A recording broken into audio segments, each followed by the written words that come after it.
Welcome to the Quarantine Basement, a six-figure journey. I'm Bob Brooks, and today I want to talk about fear and how to overcome fear. We all have some element of fear in our life. We all fear something at one point or another, and we're going to talk about that. But before I get into it, go ahead and hit that subscribe button, notification bell. That way you can keep on learning with us. So let's get into fear. We all have fear. It's just how it affects us can be different. For some people, fear is debilitating. It locks them inside their house where they're afraid to do anything, and they've got so much fear in their life. It's a disability almost. And then there's these other people that seem to have no fear. They have no fear and they just run into anything full force, head first, and they don't seem to have any fear. And yet, we know they have fear.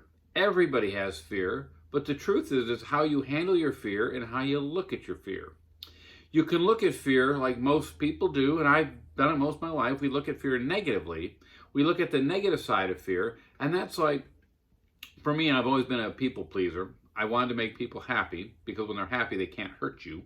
And so I was always trying to make people laugh, and I became a people pleaser. I was always afraid to put myself out there or speak my piece because I didn't want anybody being mad at me. I was always afraid of what other people thought of me.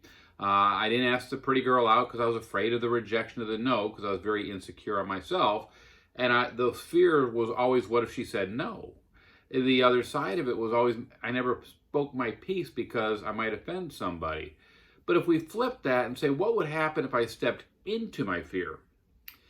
And I challenged my fear and stepped in, what's the best possible outcome of stepping into my fear? If we look at our fear that way, I could look back at that girl that I didn't ask out and said, what was the best possible outcome of that? She said yes.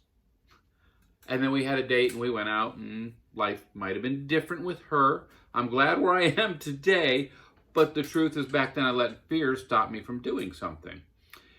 What if I had spoke my piece many times in my life when I held my tongue? Could I have stopped something or helped somebody if I had said the right encouraging thing? If I had stepped into that fear? How about people with a fear of flying?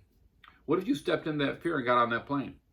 Imagine the time you would have or whatever exotic destination you're going to.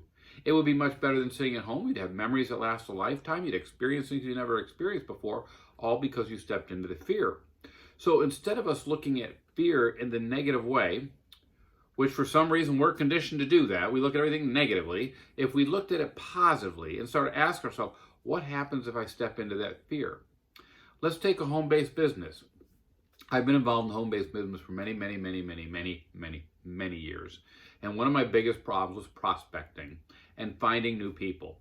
I was always fearful of rejection. I had that fear deep down inside of me. I was afraid they'd say no, and a no would hurt me and make me feel bad.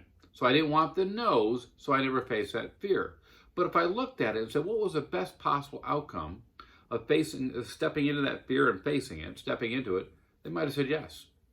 How many people would have I helped earn a home-based income so they didn't have to be at their job every day? They would have had more time for their family. They would have had the money they needed to put their kids in college or put the extra money into the home. All these things those people would have achieved had I stepped into my fear and spoke to them.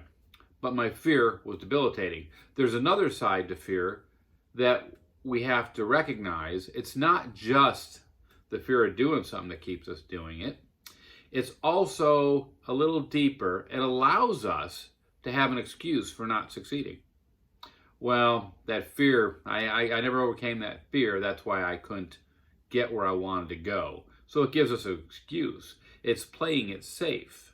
And when you play it safe, you never get what you want. Do you know anything you want in life is just outside your comfort zone? And if you've never been able to achieve it, it's because it's outside that comfort zone. Where if you step out the comfort zone, you probably get it. But when something's outside our comfort zone, we're never going to achieve it unless we step into that fear that keeps us going there. If you want a successful home-based business and you've never had it, it's because it's outside your comfort zone. You've never stepped into that fear of what could be. You've sat in the fear of, I don't want to get hurt, I don't want to get the no, and I'm afraid of what they'll think, I'm afraid of what my friends and family will say, and you sunk back into this fear world where if you stepped into it, you could help a lot of people.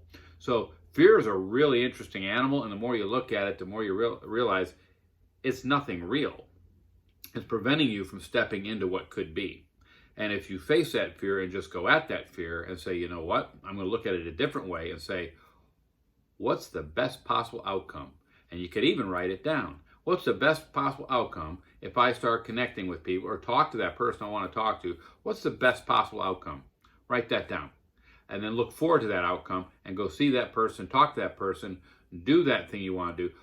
YouTube video, you might be afraid to be on camera. What's the best possible outcome of being on camera?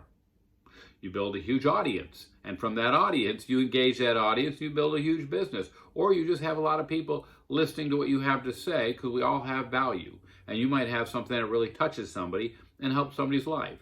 So we need to look at what could be possible if we step into our fear instead of looking at, oh my gosh, what if this goes wrong? Let's start stepping into that fear.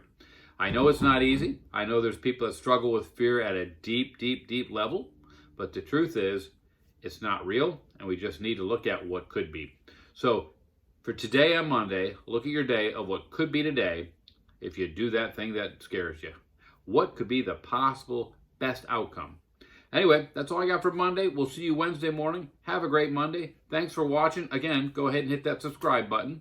If you want to learn more about a home-based business and how to build it the right way, there is a link down below that you can click on and get some more information. Again, thanks for watching. Have a good Monday. Talk to you Wednesday. Bye.